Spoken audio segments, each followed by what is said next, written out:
What's your business look like in China? I know you've had some wins with the Chinese domestics. Are you mostly serving the Chinese brands or the global brands that are operating in China? Is kind of half and half?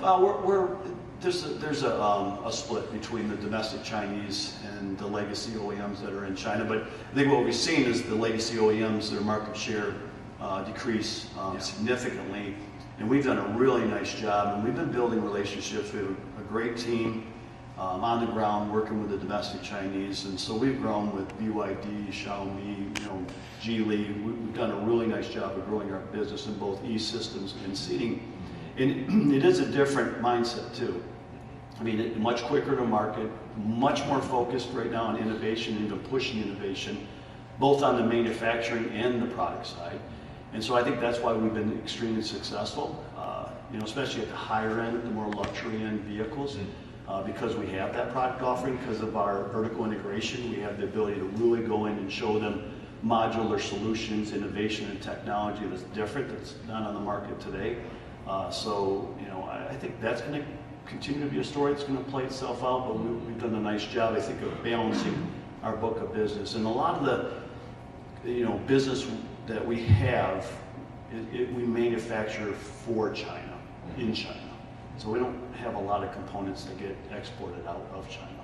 What have you learned in China? And it goes beyond 996, right?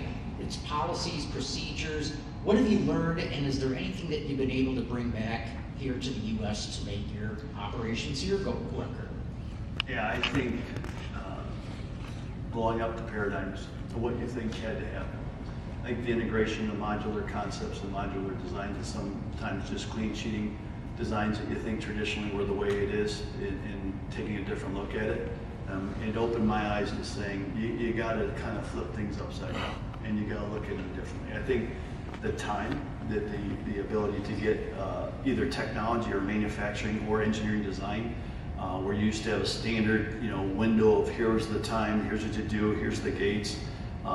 Looking at that completely different and running in parallel, and pushing yourself. I was, post-COVID, when I went over to China, blown away by how quickly they moved to really high quality, very efficient from a cost standpoint, innovative products. It changed overnight.